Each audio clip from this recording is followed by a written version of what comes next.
Hey guys, Lucas Sacco here. Before we get into the video, I did want to give a quick shout out to the sponsor, Dueling Guard. They have mats, deck boxes, bags, everything you can think of for TCG apparel. Check them out in the description box down below and use code SACCO for 5% off. Hey guys, Lucas Sacco here. Today I wanted to show off some of the major questions that people have been having about the Fire King Snake Eye deck and really how people are able to utilize some of the best cards in this deck. If you look at the title of this video, it's talking about what the best card in Fire King Snake Eye is, and that card by far, without any comparison, is Zombie Vampire.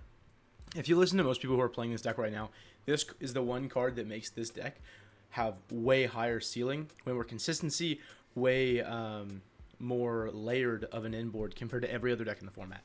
I had a lot of people questioning like how you use this card and how you're supposed to sequence your plays in order to get here in a safe manner. So I wanted to go over that with you guys today. I'm going to show you guys a few different situations about how you can set up Zombie Vampire. The first one is just Ulcanix and a Fire Monster. The way you do it is your normal Ulcanix, destroy a Fire Monster, and then you are going to add the Ponix. You can make your Ulcanix level 1. This is going to help you play around things like Dimension Shifter if they decide to wait, or even if they didn't decide to wait, if you get hand trapped, if you get ashed on your island, infinite things, you should make it a level 1. We're then going to trigger Ponix effect to special summon because a fire was destroyed. And then we're going to trigger the Ponix effect on field to add. It's going to get us our Sanctuary. And then we're going to play Sanctuary to get Island. From here, we're going to activate Island. We're going to destroy our Ulcanix. And then we're going to add to our hand Garunix. And then from here, we're going to go Chainlink 1 Garunix and Chainlink 2 Ulcanix. This is going to protect you from things like Dominance Impulse on your Garunix, because that's the main card that we're really wanting to resolve here. The Ulcanix is going to special summon the old Garunix from our deck. We're going to special summon out the new Garunix from our hand, and then we can use the new Garunix on field. Here, you have a couple different options. You can either destroy Arvada, and then use Arvada to revive the Ulcanix here, which is going to give you more bodies, or you can choose to destroy Kieran here, and then go through a path to make Sunlight Wolf, and then add back the Kieran. Personally, I think it's better to go for the Arvada, just because we are going to go for Zombie Vampire. There is a chance that we mill into the Kieran, as well as if we don't have access to Kieran, we can always summon Ulcanix during our opponent's turn, and then pop something to search for a Kieran, so we can always loop back to it. So this is going to be the board in this situation. And then here we have our Ponix, our Ulcanix, as well as 2 level 8 monsters. We're going to overlay these and turn these into Zombie Vampire. So this is scenario 1 of how you can get to Zombie Vampire. Let me show you guys the other situation now. In this other situation, we only have 1 Snake Ash, but don't worry, that does get us there. We're going to start with normal summon Snake Ash. Ash is going to get us into Poplar. We're going to go Poplar effect in the hand to special summon. And then on the summon of Poplar, it's going to activate, and we're going to get original to our hand. Alright, now that we have original in our hand, we're going to activate the effect of Ash. We're going to send itself and the Poplar to the graveyard. This is then going to summon out Oak from our deck, and we're going to go Chainlink 1 Oak, Chainlink 2 Poplar, and the Poplar is going to target itself. So Poplar is going to go to the Spell Trap. We're going to summon out the Ash, and then we're going to go Oak effect to send itself and the Poplar. This is going to summon Flamebird from our deck. If I can find it here. And then from here, we can actually play around things like Ash Blossom or Impulse a little bit better by going Flamebird effect, targeting like our Oak in the graveyard to put it in the Spell Trap zone. And then we can just go Original to send the Oak. From there, we're going to summon out Ponix and use Ponix effect to add our Sanctuary, which is then going to get us our Island. From here, we basically do the same thing we did in the previous combo. We're going to use the Island to destroy our Ponix. We're going to get Garunix. Except this is where the combo is going to change a little bit. After we add Garunix, we're going to use its effect summon, and then we're going to use its effect on the field to actually destroy Ulcanix from our deck. And then we're going to use the effect of Ulcanix, because it was destroyed, to now special summon the old Garunix from our deck. We can now overlay our 2 level 8 monsters. We're going to leave our Flamebird here in case we do get nibbed or something goes terribly wrong. And a Zombie Vampire. But both situations do end with the Zombie Vampire on the field, ready to use. So now we're going to go through the situations of Zombie Vampire. There's basically 4 situations with Zombie Vampire. One is that your opponent mills a Dark or a Fire. The second one is that you mill access to Snake Eyes cards. This is mainly going to come up for when you start with like the Fire King cards, right? So we do the Ulcanix combo that we saw in the first one, and we mill ourselves onto either an Oak, a Poplar, a Snake Eye Ash, even a Flamebird. All those cards are going to give you a really good access into that Snake Eyes engine. Because even if you mill something like Oak, which is like not the best mill, you then summon out Oak. Oak revives like Ponix as a possibility. Or even if you're just summoning it because Ponix is on your field, you can go Oak to then send the random Ponix or Ulcanix that you have on your field and summon Snake Ash and then full combo that way. The next possibility is that we mill an Ash Blossom or a Kieran from our deck when we don't have that in circulation. Because when we mill those two, then we can cycle onto Sunlight Wolf. And don't worry, I'll show you guys all of these situations. We can cycle onto Sunlight Wolf and then add that card back to our hand. So we're effectively searching Ash Blossom. And then the last situation that can come up is that we use Zombie Vampire and we mill a Diabellstar.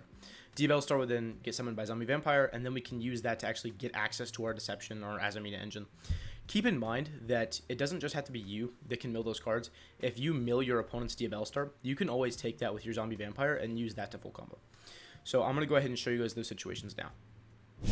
Alright, so we're going to activate the effective Zombie Vampire. We're going to detach. We're going to mill 4 from us. I went ahead and set it up to where we're going to mill 4 of absolutely nothing. 4 trap cards that don't do anything.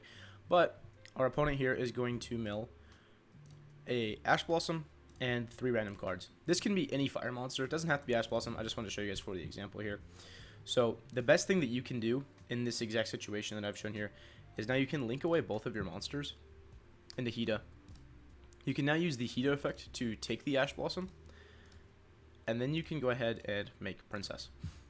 What you're doing here by cycling through all these bodies and like the extra bodies you're getting with the Zombie Vampire is you're getting 1, more resources, but 2, you're getting information, right? So you can find out what deck your opponent's playing.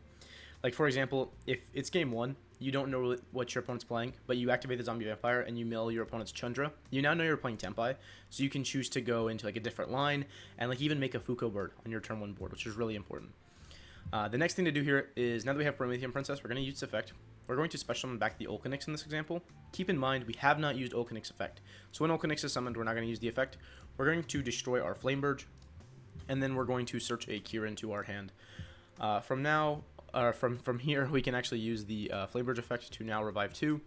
I will say it's important in this exact example not to revive the Ponix, because the Ponix was destroyed by card effect, so this card will come back to our hand during the next standby phase. So we're guaranteed to have Kieran plus Ponix at this point.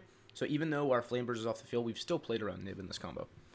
So from here, the best thing that I have found that you can do is go ahead and link these 2 monsters off. You can make a Sunlight Wolf, and then you can link away these 2 into IP. It's going to trigger your Sunlight Wolf. This is going to let you add back anything you want to. So if you had milled your own Ash Blossom, or you want other follow-up, this is what's going to let you get there. Usually I like to add back either Oak or the Flameburge, but I'm going to go ahead and add back Oak in this example, just because Oak is like one of the best forms of follow-up that your deck has. So we're going to put the Oak in our hand. We're then going to link away the IP and the Sunlight Wolf into Ambler. So off of that interaction there, we were able to get 1 extra body off of the Zombie Vampire, as well as find out like a lot of information, right? Technically, the 1 extra body comes from so we have 2 bodies, they become 1 body because we're turning them into Zombie Vampire, right? But we did start with 2 bodies.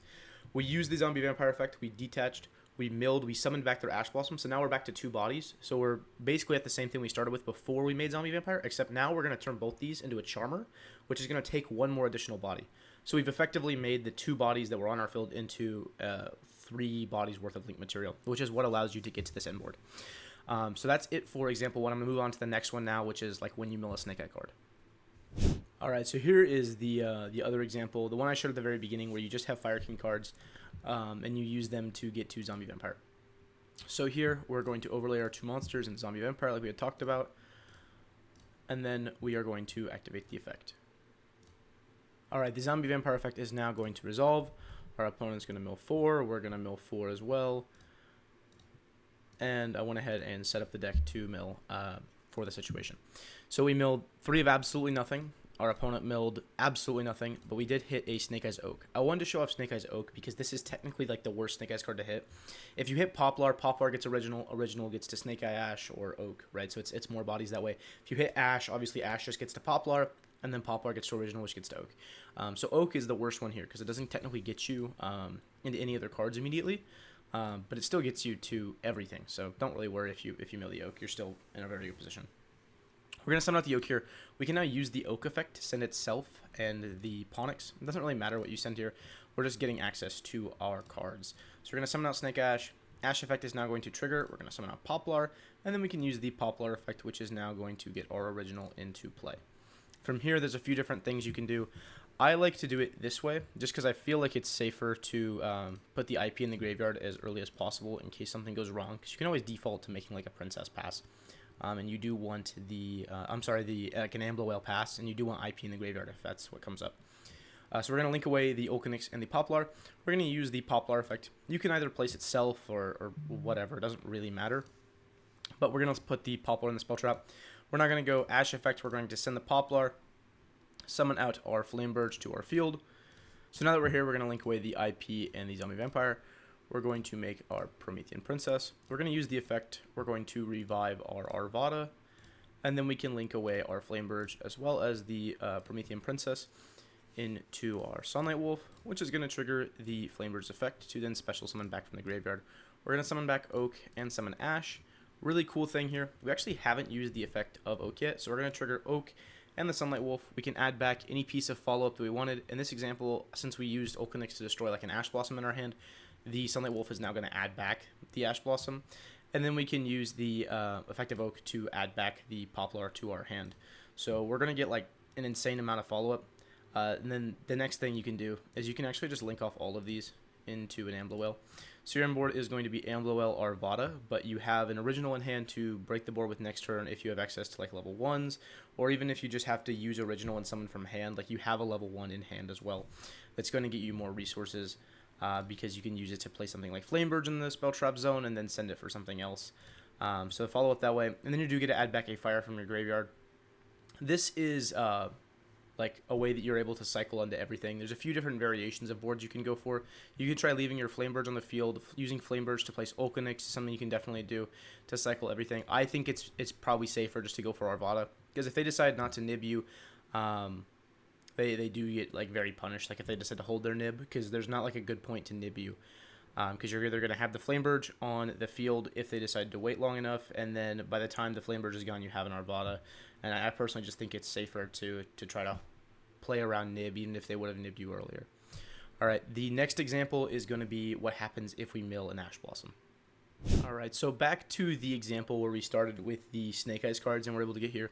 We have Flamebird, Ash, Garunix, and the other Garunix on our field.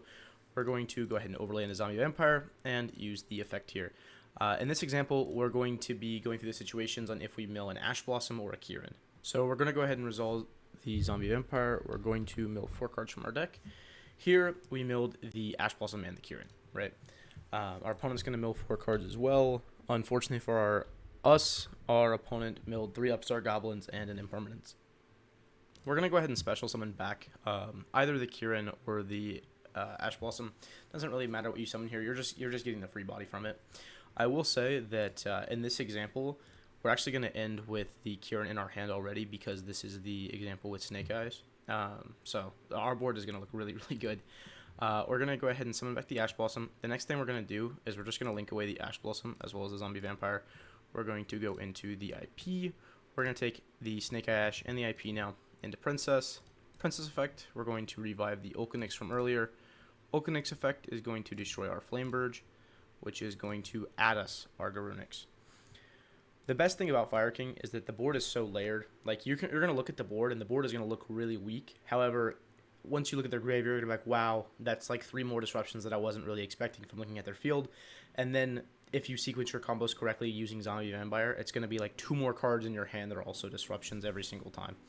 After this, we're going to trigger the Flamebird effect because it was destroyed to special summon 2 from the graveyard.